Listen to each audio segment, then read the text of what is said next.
Hello everybody, welcome to another video of Reinaldo chess lesson. Today we are going to talk about how to play like Capablanca, and for that we are going to describe one of his most representative games that describe his style.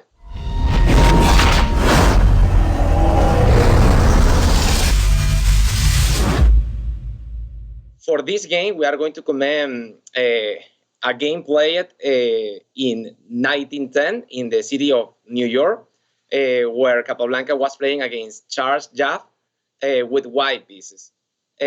Some of the characteristics of these games is the positional style, accumulation of small advantage, and the quick visualization of small tactical combinations. In this game, Capablanca opened with d4, and after d5, he select knight f3. This way to play is one of the most flexible continuations because white can, this is the queen's pawn opening, so white can play queen's gambit, London system, or Coil system. So this order is really very flexible. Knight f6, one of the most flexible response for black as well. And finally here we can see what Capablanca have on mind, Coil system. The Coil system used to be a very slow way to play, leaving the bishop inside the pawn chain. And the two main ideas in the Coil system is accumulate pressure to do e4 and finally liberate the power of the data square bishop in the standard diagonal, or in some alternative go for b3 and bishop b2. This is known better as the Zucker call, usually when the bishop goes to the fianchetto location. In this moment, Charles decides to play c6, and we are having here the Slav setup. In the Slav setup, normally black wants to develop the bishop out in order to later play e6. So after c4, now we have e6. So this means that the structure changed completely, because with this, the diagonal open, we have the Slav defense. And finally, with the pawn on e6, we are having the semi-Slav. In the semi-Slav, black get this pyramidal formation, but with the bishop inside the pawn chain. Typically, black can trade the pawn, look for the queenside expansion, enabling b7 for the bishop. We will see. Knight c3, knight b7, standard move. And now bishop d3. This is one of the main positions of the Slav defense. But here, black decides to play bishop d6. With this move, in many cases, black is looking for a challenge the center with e5. Also with similar idea, enabling this diagonal for the light square bishop. It's important to mention that in this position, when white moves the bishop, the main alternative for black is the capture in the center. This is the main theoretical variation and looks a bit counterintuitive because black is losing the central pawn. But the idea is force the bishop to be moved twice from f1 to d3 and from d3 to c4, and later do the queenside expansion. And after bishop b3 or bishop d3, black can continue with a6 and will be ready to challenge the center, trading the pawn of the expanded center for the central pawn. Generally speaking, this kind of setup leads to IQP positions with a very dynamic game for both players. But let's go back to see Charles' continuation, bishop d6. Short castle, and now white finally decides to strike in the center, creating immediate threat, ready to push the pawn to e5, forking the two pieces. Also important to notice that the advance liberated the diagonal for the bishop, and a bishop pin in this knight really can be very annoying. So as black have less space, by principle, it's a good idea to trade pieces, and black did that. And now knight f6 chasing the bishop. So we have some imbalance here. White allow the trade of some pieces, what release some pressure in the position for black. But in other hand, because of the trade of pieces, black was forced to trade his central pawn. Now white have two central pawns without central pawns for black. So white have more space, and also this bishop is still blocked. So very important for white, try to control the liberating move for black. So here, the bishop is under attack by the knight. And normally, the best way to regroup the bishop is as far as possible without disconnect the rooks. Bishop b1 is another alternative, but in that case, the rooks will be disconnected. On c2, white is leaving the d3 square available for the queen in order to prepare the battery. Now, Charles did a6. This move is to limit the options for the data square bishop, because this guy can come here ready to remove the defender, and in combination with a battery, eventually the queen can get the invasion square on a7. So white did b3, preparing the fianchetto. Here, really, about this position, important to say that B3 is a move that really the engine dislike. But, okay, because when the bishop have the standard diagonal already open, normally we should use this diagonal instead of create, let's say, more responsibilities for the data square bishop. During the game, I believe that Capablanca went for this in order to create some tactical combinations in relation with the advance of the central pawn and remove the defender in this way, because as the bishop cannot go to g5 to remove the defender because of a6, Capablanca is looking for extra alternative to develop the same plan. But okay, here, only to show you this example, the third engine move in the position one of the engine preferences is bishop e3, what makes a lot of sense because this is covered, e3 is available and d2 as well, but on d2 the bishop will be blocking the queen and really minor pieces must be defended by pawns from behind. To explain this move, I'm going to show you a possible logical variation. Normally, when we want to develop the bishop, we would like to prevent that the opponent can chase the bishop with the knight. But in this case, really, the bishop have a function of decoy, because if the knight goes there to harass the bishop, now the queen can come to d3, preparing the battery, because the knight was on f6 ready to stop the checkmate. Remember, the best move in chess usually have a lot of connection with the last move of the opponent. The knight was on f6, goes to g4, leave this unprotected, let's take the control of that square. Sample line, in case of bishop, in case of g6, closing the diagonal, look at this beautiful move. Bishop c1, in order to regroup the bishop, keeping some options to come to b2 again, and also keeping the pressure on a6, provoking this considerable weakness in black's position. But okay, let's go back to the game. Capablanca did b3, and now b6. As this bishop is blocked, black is looking for a kind of similar development, challenging the center with c5. So here, bishop b2, bishop b7, and finally we have the battery. So far, we are in move number 14, and all the game played by Capablanca have been really quite simple.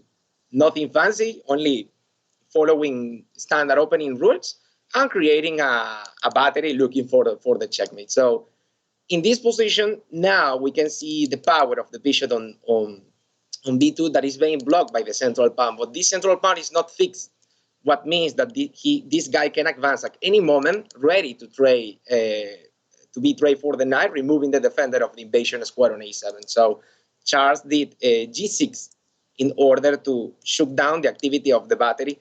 Here, in order to show you the tactical possibilities in the position, let's say that black play a stereotypical move like queen c7, looking for the connection of the rooks. This actually is going to be a blunder, because after c5, the capture is not good, because after the recapture, white liberate the power, but after bishop d7, d5.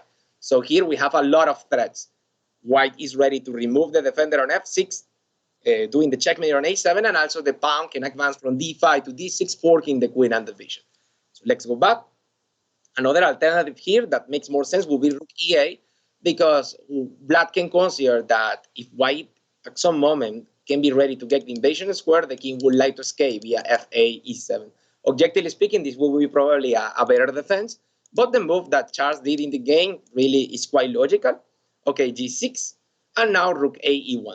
So about this move, difficult to think that this move can be the best one. Typically, we have the same questions in our games. What rook we should move to the open file, especially when both rooks can go. Normally, the standard thinking would be rook f e1, because in that way the other rook have a lot of squares to select. But also important to mention that all those files really are closed. So, but okay, maybe d5 can be a possibility, and the d5 may be open, or the c5.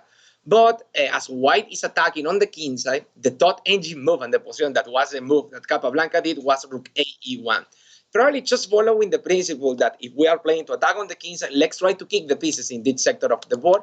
And actually, we can see how both rooks are on the king side, okay? Because we are playing to that sector of the board. Well, here black did knight h5. About this move, well, the knight in some variants can be regrouped to g7, to support the pawn on e6, and also maybe, you know, the queen can come here to be regroup and try to defend the position because black is under a big pressure. So here Capablanca did bishop c1. This kind of move used to be very elegant, the backward move. The main function of the bishop on b2 was remove the defender, but as black did g6, now the knight is not defending anything on a7, so the function of the bishop was complete. And now with bishop c1, the bishop is looking for new targets. About this move, this is a move that is known as a kind of useful waiting move, just improving the location of the bishop, creating a specific threat. And here we can see how this simple move provoked a very important blunder in black position. Black did king g7. Really here in this position, just to show you, we can see that there is some pressure on g7, and also there is some pressure on e6. So we may be expecting that the pawn on f7 is overloaded. Just to show you a sample variant, for example, in case of rook takes on e6, after pawn takes, queen here will be almost checkmate, but the knight on h5 is ready to do this backward move, blocking the check. Probably the white position is still promising. Maybe it should be winning, okay? But you know, it's probably not too clear as the textual variant. Let's go back. So rook takes e6 here is possible, probably, okay? But the knight was ready to combat, okay, avoiding, you know, an immediate checkmate. So with bishop c1, white is kind of waiting a little bit, and here black finally play king g7. So finally with the king on g7, the knight cannot come back to this square, and the sacrifice on e6 is now very strong. So this is what I mean with quick tactical visualization. So positional game, very patient, accumulating a small advantage like better position of the pieces, more space on open lines until finally get those tactical opportunities. Remember, from superior game in the strategic point of view, the tactical ideas must appear spontaneously eventually. So rook takes on e6, very strong move. Black cannot capture the rook in this case because he's going to receive checkmate in two moves. There is no way to block the check with the backward move with the knight. So black did knight f6, and now typical middle game plan. White took the outputs on e5, trying to win the bishop pair, because here if black capture the knight, white can simply recapture with the rook, and this will be a situation with extra pawn and also the bishop pair. The position technically should be winning for white, and also still with a strong attack going on the king side. In any case, this variant will be probably the best defensive chance for black, because when we are under pressure, especially defending a position, the trade of the pieces should be good in order to reduce the pressure of the attack. But black, trying to complicate the game, decide to push the pawn to challenge in the center and also undermining the base of the outputs. But now Capablanca could visualize another nice tactical combination. He sacrificed the bishop on a6, and we will see the idea of this is force the king to go to a6, because now the base of the pawn on g6 can be removed, winning a tempo. So actually we have a checkmate in two move. Knight takes on f7 check with a royal fork, attacking the queen and the king. Black is forced to capture, and now we can see how the base of the pawn chain have been removed, and the queen from d3 can go to g6, taking the invasion square with this well-known checkmate pattern known as the kiss of death. So queen takes on g6, and this was a fantastical finish for this game played between José Raúl Capablanca and Charles Jave, as I comment to you in New York City in 1910. So, well, guys, with this, we finish with the analysis of this video. Remember, if you want to, well, I wouldn't like to say how to play like Capablanca, because that would be very difficult indeed. But if you want to emulate more or less his game or follow his ideas or style, remember that to play positional game, really, you don't have to play d4. You can play e4 openings as well and have a positional style. So that really doesn't matter. But what you have to keep in mind is accumulation of a small advantage, be very patient, and be very focused with small tactical combinations. So I hope you enjoyed the video. Thank you very much for watching. Don't forget, if you like the content, share and subscribe. Hope to see you in a new video. Take care. Bye.